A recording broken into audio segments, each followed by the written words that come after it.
Hello guys, welcome the channel the CMA academy. और आज हम बात करने वाले हैं कॉन्सेप्ट ऑफ प्रमोटर के बारे में। प्रमोटर कौन होता है आप अच्छे से जानते होंगे, अगर नहीं जानते हैं तो अभी आप ये वीडियो देखने आए हैं। तो चलिए शुरू करते हैं कि प्रमोटर कौन होता है।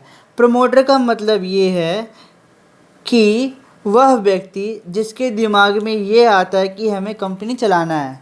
मतलब प्रमोटर वो व्यक्ति होता है जिसके दिमाग में आइडिया जनरेशन होता है कि हमें एक कंपनी खोलनी है। ठीक है, जिसके दिमाग में आइडिया जनरेशन होता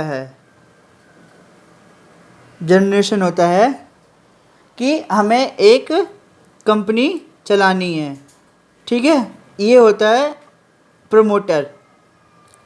प्रमोटर वो होता है।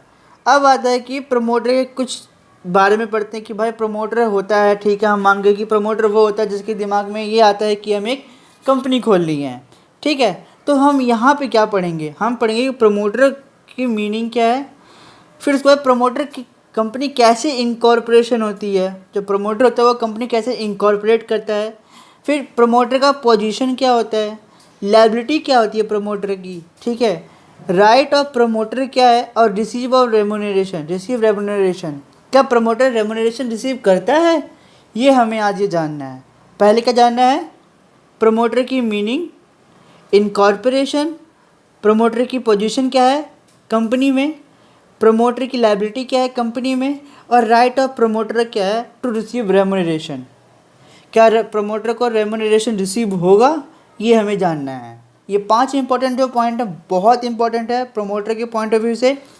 और अगर ये एग्ज़ाम में आ गया तो बहुत अच्छा है, क्योंकि ये बहुत इम्पॉर्टेंट है, वेरी इंपॉर्टेंट है। प्रमोटर के बारे अगर एग्जामिनर में पूछेगा तो ये पूरा पूछेगा इम्पॉर्टेंट। इनकॉर्पोरेशन प्रोसेस क्यों पूछेगा, इनकॉर्पोरेशन प्रोसेस की अगली वीडियो होगी। इनकॉर्पोरेशन प्रोसेस कैसे कैसे कंपनी इनकॉर्पोरेट होती है, चाहे वो पब्लिक हो, प्राइवेट है, OPC हो, ठीक है, अनलिमिटेड कंपनी हो, ये जितनी भी सारी कंपनीज़ हैं, डोरमेंट हो, इनएक्टिव कंपनी हो, इन्वेस्टमेंट कंपनी हो, ये जितने भी कंपनीज मैंने आपको नाम बताए हैं, जैसे क्या कौन सी, public, private, OPC, dormant, inactive, investment, ये जितनी भी कंपनीज अभी मैं आपको नाम बताए हैं, ये सारी कंपनीज के इनकॉर्पोरेशन कैसे होती है वो सब मैं आपको बताऊंगा अपने नेक्स्ट लेक्चर में। अभी हम बेसिकली क्या पढ़ रहे हैं, प्रमोटर के बारे में। किसके बारे में पढ़ रहे हैं, प्रमोटर के बारे में, कॉन्सेप्ट ऑफ प्रमोटर। तो चलिए बिना किसी देरी के हम प्रमोटर की पहले मीनिंग जान लेते हैं। प्रमोटर की मीनिंग ये है, प्रमोटर की मीनिंग यहाँ पे डिफाइन की गई है। क्या मीनिंग है प्रमोटर की, promoter mean section 2 clause 69 of the companies act 2013। Promoter कहाँ डिफाइन है, सेक्शन 2 क्लॉज 69 में। प्रमोटर कहाँ डिफाइन है, सेक्शन 2 क्लॉज 69 में प्रमोटर डिफाइन है। ठीक है, अब बताता हूँ कि प्रमोटर होता कौन है। चलो, प्रमोटर कौन होता है फटाफट मुझे बता दो, आप ही बताओ, सोचो फटाफट, सोच लो, सोचो प्रमोटर कौन होता है। मैं आपको देख रहा हूँ, ये मत सोचो कि मैं आपको नहीं देख रहा, मेरी भी आंखें हैं, मैं कैमरे में से देख रहा हूँ मैं आपको। अगर आप कंप्यूटर में देख रहे हैं तो भी देख रहा, अगर आप फ़ोन में देख रहे हैं तभी मैं आपको देख रहा हूँ, क्योंकि मैं भी एक स्टूडेंट हूँ, मैं आप जैसे सोच सकता हूँ।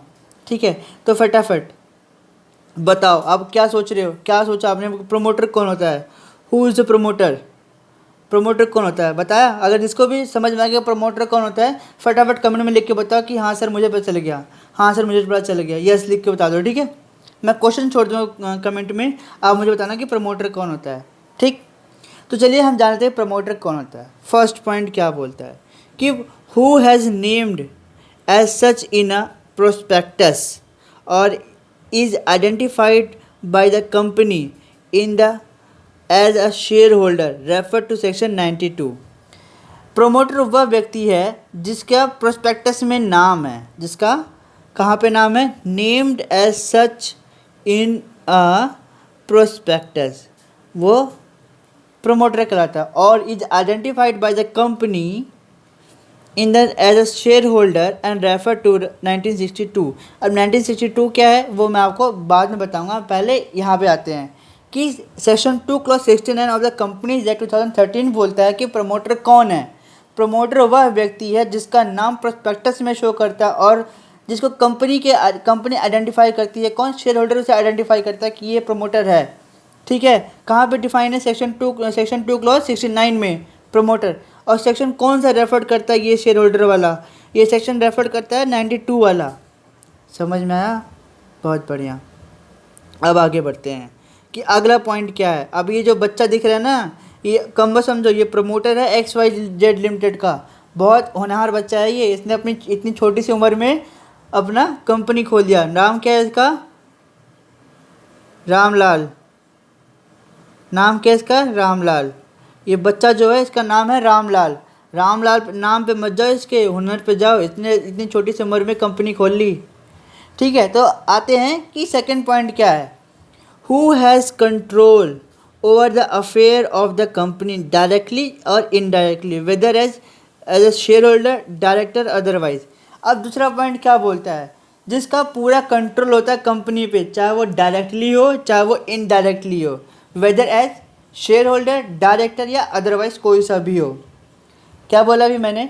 जिसका पूरा कंट्रोल कहाँ पर हो? कंपनी पर हो, चाहे वो डायरेक्टली हो या इनडायरेक्टली हो, whether as share holder, director और अदरवाइज कोई भी हो। तो अभी तक मैंने आपको 2 पॉइंट बताए हैं। कौन कौन से पॉइंट बताए हैं? कि पहला, जिसका नाम हो प्रोस्पेक्टस में और identified by the company in the share holder, refer to section 92। ये बाद में बताऊंगा 92 सेक्शन क्या है, बट अभी बताओ कि जिसका नाम प्रोस्पेक्टस में हो, जिसका कंट्रोल पूरी कंपनी पे हो, चाहे वो डायरेक्टली हो चाहे वो इनडायरेक्टली हो, वेदर एज चाहे वो शेयर होल्डर हो, डायरेक्टर या अदरवाइज कोई भी हो। ठीक है, थर्ड पॉइंट क्या है? In accordance with whose advise, direction और instruction the board of director of the company is accustom to act. Whose advice, direction or instruction the board of director of the company is accustomed to act। ये बोलता है। तो promoter के 3 point थे, कौन कौन से? कि जिसका नाम आए प्रोस्पेक्टस में और कंपनी से आइडेंटिफाई करे as the shareholder and refer to section 92। जिसका कंट्रोल हो पूरे कंपनी पे, चाहे वो डायरेक्टली हो इनडायरेक्टली हो, as a share holder, director और otherwise, in accordance whose advice, direction और instruction the board of director of the company is accustom to act, वो कहलाता है प्रमोटर। ये है प्रमोटर की मीनिंग। ठीक है, आगे बढ़ें। तो ये जो है बच्चा, ये जो बच्चा नहीं है, इसका नाम रामलाल है, बताया मैंने भी आपको, इसका नाम रामलाल है। इसने अपनी इतनी छोटी सी उम्र में ये कंपनी खोल दी थी। कंपनी का नाम क्या है? XYZ limited. कंपनी का नाम क्या है? XYZ limited. ये उसका प्रमोटर है। बोला कि इतनी छोटी सी उम्र में क्या करूं, घर बैठे बैठे लॉकडाउन चल रहा है, चलो हम कंपनी बना देते हैं। तो उसने कंपनी बना मारी। ठीक है, आगे बढ़ते हैं कि अब बात बताता है कि फ्लो चार्ट है ये, कि कंपनी कैसे इनकॉर्पोरेट होती है, कंपनी इनकॉर्पोरेट कैसे होती है, ये इसका फ्लो चार्ट है। चार्ट इसलिए बनाया है जिससे आपको याद करने में ईजी रहे, फॉर इनकॉर्पोरेशन प्रोसेस के लिए। चलो, फॉर्मेशन ऑफ कंपनी, कंपनी को कैसे फॉर्मेशन करनी है, पहले यह ध्यान देना पड़ेगा कि कंपनी कौन सी बनानी है। अब तुमने सोची नहीं कंपनी बनाने पहले पहुंच गए। पहले कंपनी बनाओगे ओपीसी कंपनी बनाओगे या प्राइवेट कंपनी बनाओगे या फिर पब्लिक कंपनी बनाओगे, कौन सी कंपनी बनानी है पहले वो ध्यान देना चाहिए। ओपीसी के लिए 1 मेंबर होता है, प्राइवेट के लिए 2 मेंबर चाहिए और पब्लिक के लिए 3 मेंबर चाहिए इनकॉर्पोरेशन करने के लिए। ठीक है, आगे बढ़ते हैं। टाइप्स ऑफ कंपनी पढ़ लिया। टाइप्स ऑफ कंपनी 3 प्रकार की होती हैं, ओपीसी, पब्लिक, प्राइवेट। ठीक, अब आता है कि application for incorporation of name run facility. Run facility क्या है? इसका है पहले था जो, इससे पहले जो फॉर्म था, फॉर्म का नाम था INC 1। पहले था INC 1 में तुम्हें अपना इनकॉर्पोरेशन करना होता था।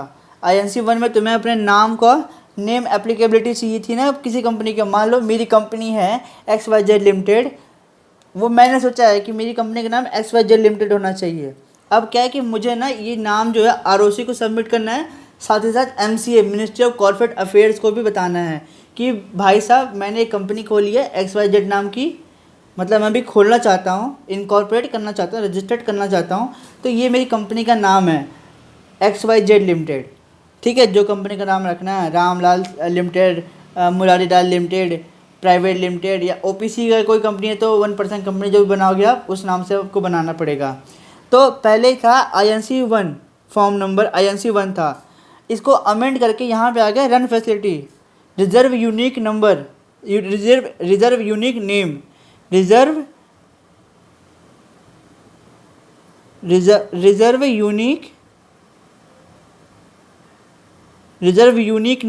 यूनिक नेम था, ठीक है, रिजर्व यूनिक नेम फैसिलिटी नाम का एक फॉर्म आया, ठीक। इस फॉर्म को आपको फिलअप करना है, इस फॉर्म को आपको इसमें 2 नाम रखना पड़ेगा, एक ऑल्टरनेटिव नाम रखना पड़ेगा। मान लो क्यों ऑल्टरनेटिव नाम रखना पड़ेगा ये भी समझाता हूँ मैं। मान लो आपने 2 नाम दे दिया, कंपनी ROC या MCA बोलती है कि भैया आपको 2 नाम देने पड़ेंगे। एक तो जैसे आपने रखा XYZ लिमिटेड, दूसरा रख लो आप मुरारी लाल लिमिटेड। पहला आपने रखा XYZ लिमिटेड, पब्लिक कंपनी खोलनी है आपको, और दूसरा आपने नाम रख दिया मुरारी लिमिटेड, ठीक है।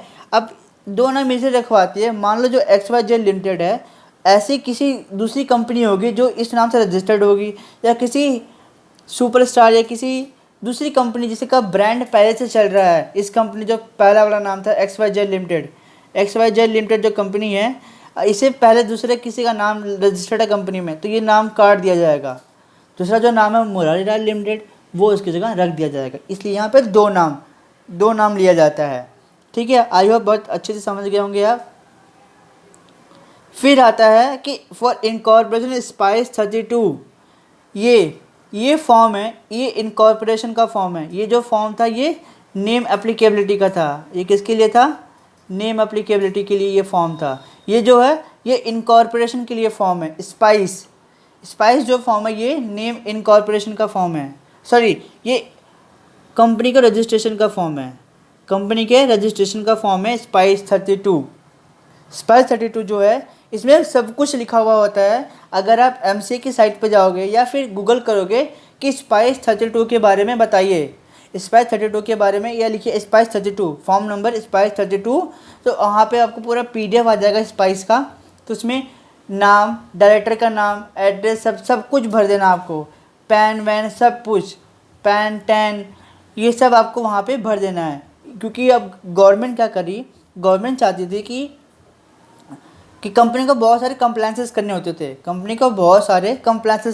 थे, पैन का अलग फॉर्म है, टैन का अलग फॉर्म है, डायरेक्टर का अलग फॉर्म है, कंपनी रजिस्ट्रेशन का अलग फॉर्म है, ठीक है। तो इसलिए उन्होंने क्या किया कि जो सारे फॉर्म थे उन्होंने एक इकट्ठे ला के रख दिए। स्पाइस नाम का इन्होंने एक ये आविष्कार किया सेक्शन फॉर्म का। वहाँ पे इन्होंने सारे फॉर्म का एक PDF बना दिया कि अब ये लो तुम पकड़ो पन्ना और जाओ तुम इसको भरो और लाओ अपनी कंपनी रजिस्टर्ड करवाओ। तो गवर्नमेंट ने एक नया अच्छा और नया काम किया, ठीक है। तो स्पाइस 32 में इन्होंने रजिस्ट्रेशन कराया।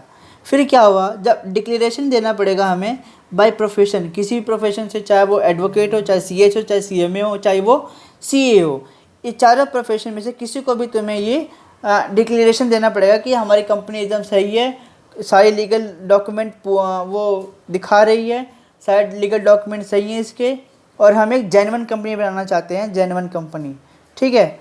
फिर क्या होगा, certificate of incorporation including SIN number, corporate identification number भी हमें दिखाना पड़ेगा। कॉर्पोरेट आइडेंटिफिकेशन नंबर भी हमें इस सर्टिफिकेट ऑफ इनकॉर्पोरेशन में हमें डालना पड़ेगा। To be issued by ROC on the basis of above document. ये जो SIN नंबर है ये सर्टिफिकेट ऑफ इनकॉर्पोरेशन है। सर्टिफिकेट ऑफ इनकॉर्पोरेशन का मतलब कि तुम लोगों ने मतलब तुम जो कंपनी खोलना चाहता है, जैसे कि वो था रामलाल, उसको अपनी कंपनी बनानी है XYZ लिमिटेड, उसे क्या करना है, अपनी कंपनी बनानी है, तो उसे क्या करना पड़ेगा, ये सब जो डॉक्यूमेंट हैं ये सब डॉक्यूमेंट उसे दिखाने पड़ेंगे, इसी डॉक्यूमेंट के बिहाफ पे ROC ने क्या किया, इसी के बिहाफ पे ROC ने इसे सर्टिफिकेट ऑफ इनकॉर्पोरेशन इशू कर दिया, और इंक्लूडिंग SIN नंबर भी इसे इशू कर दिया। किसको? रामलाल को, जिसको अपनी XYZ लिमिटेड कंपनी बनानी थी, ठीक है। समझ गए आप? रामलाल कौन है? रामलाल ये व्यक्ति है, ये रामलाल है जिसको अपनी XYZ लिमिटेड बनानी है, ठीक। आगे बढ़ते हैं कि हम लोग ने समझ लिया कि कंपनी इनकॉर्पोरेट कैसे होगी, किस टाइप की कंपनी होती है। 3 टाइप की कंपनी बता दी मेनली, OPC, पब्लिक और प्राइवेट। OPC में 1 मेंबर चाहिए, पब्लिक में 3 मेंबर चाहिए और प्राइवेट में 2 मेंबर चाहिए। अगर आपको याद रखना है तो ओपीसी में 1, प्राइवेट में 2, पब्लिक में 3, सीरीज वाइज चलो 1 2 3, 1 ओपीसी, 2 प्राइवेट, 3 पब्लिक। ओके, आगे बढ़ते हैं। अब बोलते हैं कि पोजीशन ऑफ प्रमोटर क्या होगा, प्रमोटर की पोजीशन क्या होगी कंपनी में। चलें फटाफट शुरू करते हैं। अब promoter is neither an agent और a non trustee of the company. वो एजेंट भी हो सकता है और ट्रस्टी भी हो सकता है कंपनी का, मान लिया। Since the company has not yet come into existence however he is similar then to an agent and trustee, तो वो सिमिलर मान जाएगा, वो एजेंट है ट्रस्टी है, ठीक है। A promoter stand in A fiduciary capacity towards the company. Promoter जो स्टैंड करता है फिड्यूसरी कैपेसिटी वो स्टैंड करता है कंपनी के बिहाफ पे, ठीक है। आगे बढ़ते हैं। ड्यूटीज़ क्या है हमारे प्रमोटर भैया की, प्रमोटर की ड्यूटीज़ क्या है, रामलाल की यहाँ पे ड्यूटीज़ क्या है। पहला कि उसे जो प्रॉफिट होता है वो सीक्रेट प्रॉफिट नहीं रखना है, उसे डिस्क्लोज करना है। जो नेचर ऑफ प्रॉफिट है उसे डिस्क्लोज करना है, उसे छुपा के नहीं रहना कि कंपनी में प्रॉफिट हुआ है और इसे मैं छुपा लेता हूँ अपने पॉकेट में, तो ये नहीं करना चाहिए। इसीलिए जो लॉ है कंपनी एक्ट 2013 में होता है, ये अवॉइड माना जाता है, ठीक है। इसके लिए हम पढ़ते हैं क्या क्या बातें हैं कि nature of profit make is to be disclosed, the promoter should not make a secret profit. Promoter secret profit नहीं रख सकता फ्रॉम द कंपनी से। The law does not prohibited making of profit by the promoter और paying any remuneration to promoter. What the law prohibited making of a secret profit by promoter. क्या बोलता है, law ने बोला कि तुम्हें profit रखने के लिए मना नहीं किया, प्रॉफिट मेकिंग ऑफ प्रॉफिट के लिए उन्होंने मना नहीं किया है, लेकिन लॉ ये कहता है कि तुम्हें सीक्रेट प्रॉफिट बनाने के लिए मना किया गया है। सीक्रेट प्रॉफिट बनाने के लिए जो प्रमोटर सीक्रेट प्रॉफिट रखते हैं उसके लिए ये लॉ मना करता है, ठीक है। आगे बढ़ते हैं। क्या करता है, in other word promoter can make a profit in respect of any transaction with the company only if he make a full and fair disclosure of such profit. Promoter profit रख सकता है, प्रॉफिट बना सकता है, ला सकता है company की transaction से, लेकिन अगर उसके पास फुल फेयर डिस्क्लोजर है, मतलब उसके पास वो साबित कर सकता है कि ये जो प्रॉफिट आया है वो कोई चोरी या फिर हमने कुछ और ऐसे काम नहीं किए जैसे कंपनी को नुकसान हो, कंपनी के ऊपर केस हो, उसे फुल फेयर डिस्क्लोज करना पड़ेगा, ठीक है। उसके बाद क्या बोलता है, profit must be disclose to an independent board of director. जो भी प्रॉफिट हुआ है उसे हम डिस्क्लोज करेंगे इंडिपेंडेंट जो बोर्ड ऑफ डायरेक्टर है उनको, इंडिपेंडेंट बोर्ड ऑफ डायरेक्टर जो है उनको हम इस पर डिस्क्लोज करेंगे। अब इंडिपेंडेंट बोर्ड ऑफ डायरेक्टर कौन होता है, इसके लिए मैंने बोर्ड ऑफ डायरेक्टर के ऊपर पूरा एक अच्छी सी वीडियो बना रखी है, ठीक है, और उसके नोट्स भी इस वीडियो के लिंक में ही हैं, आप जाके देख लीजिए, मैं वीडियो की लिंक नीचे डिस्क्रिप्शन में दे दूँगा, ठीक है। तो चलिए हम आगे बढ़ते हैं। ड्यूटीज़ हमने पढ़ ली प्रमोटर की, अब लायबिलिटीज़ पढ़ते हैं। लायबिलिटीज़ क्या है प्रमोटर की, बहुत इंपॉर्टेंट लायबिलिटीज़ है, एग्ज़ाम में पूछ सकता है, ठीक। पहला इन्फॉर्मेशन क्या है कि पहली लायबिलिटी क्या है, false information at the time of incorporation. अगर आपने इनकॉर्पोरेशन के टाइम पे कोई गलत इन्फॉर्मेशन दी है आरओसी को, ठीक है, या एमसीए को भी, किसी को भी आपने अगर गलत इन्फॉर्मेशन दी है तो सेक्शन 7 क्लॉज 6 के एंड सेक्शन 447 के अकॉर्डिंग आपको पेनल्टी भरनी पड़ेगी।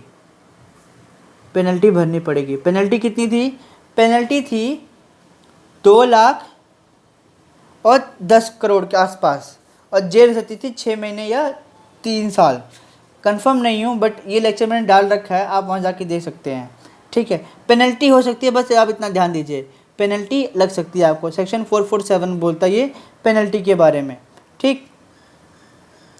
अब आता है कि miss statement in the prospectus. अगर कोई प्रोस्पेक्टस में कोई मिस स्टेटमेंट हुई है तो उसके अकॉर्डिंग आपको पेनल्टी देनी पड़ेगी इस सेक्शंस में, ठीक। फ्रॉडलेंटली इंड्यूसमेंट सेक्शन, अगर कोई फ्रॉड किया आपने तो भी आपको पेनल्टी देनी पड़ेगी सेक्शन 447 में। प्राइवेट प्लेसमेंट सेक्शन 42 कहता है, जब हम शेयर वाला चैप्टर पढ़ेंगे शेयर, उसमें ये जो प्राइवेट प्लेसमेंट है उसको हम अच्छे से डिफ़ाइन करेंगे, प्राइवेट प्लेसमेंट को, ठीक है, वहाँ पे हम आपको अच्छे से डिफ़ाइन करेंगे। अभी के लिए इतना जान दीजिए, अगर कोई कंपनी या कोई प्रमोटर फॉल्स इन्फॉर्मेशन देता है इनकॉर्पोरेशन के टाइम पे तो आपको पेनल्टी देनी पड़ेगी। मिस स्टेटमेंट अगर आपने किया प्रोस्पेक्टस में तो आपको पेनल्टी देनी पड़ेगी। फ्रॉड किया आपने तो आपको पेनल्टी देनी पड़ेगी। प्राइवेट प्लेसमेंट हुआ तो सेक्शन 42 के अकॉर्डिंग होगा। प्राइवेट प्लेसमेंट अगर किया आपने तो सेक्शन 42 के अकॉर्डिंग आपको बताना पड़ेगा, ठीक है। अब right of promoter to receive remuneration, अब राइट क्या है प्रमोटर के पास कि वो रेम्यूनरेशन रिसीव कर सकता है। The promoter shall have to have no right, the promoter shall have no right, कब भाई, कब नहीं उसके पास राइट कि receive any remuneration from the company, कोई भी रेम्यूनरेशन वो रिसीव नहीं कर सकता कंपनी से। Second, recover the expenses property incurred by them for incorporation of the company, incorporation of the company unless company after incorporation has contracted the same. क्या वो क्या कर सकता है कि एक्सपेंसेस इंकर्ड कर सकता है eight the time of incorporation of the company से, कंपनी के टाइम पे जो उसने इनकॉर्पोरेटेड एक्सपेंसेस किए थे वो उसे रिकवर कर सकता है। ये प्रमोटर के पास राइट है, ठीक है, ठीक। तो आज के लिए हमारे पास इतना ही था, क्योंकि प्रमोटर के बारे में इतना ही हम जान सकते थे। प्रमोटर क्या होता है ये बता दिया, प्रमोटर की मीनिंग क्या है समझा दिया, प्रमोटर की ड्यूटीज़ क्या है, लाइबिलिटीज़ क्या है, राइट क्या है, और फॉर्मेशन ऑफ इनकॉर्पोरेशन कंपनी कैसे होती है, फॉर्मेशन ऑफ कंपनी कैसे होती है, ये भी मैंने आपको बता दिया।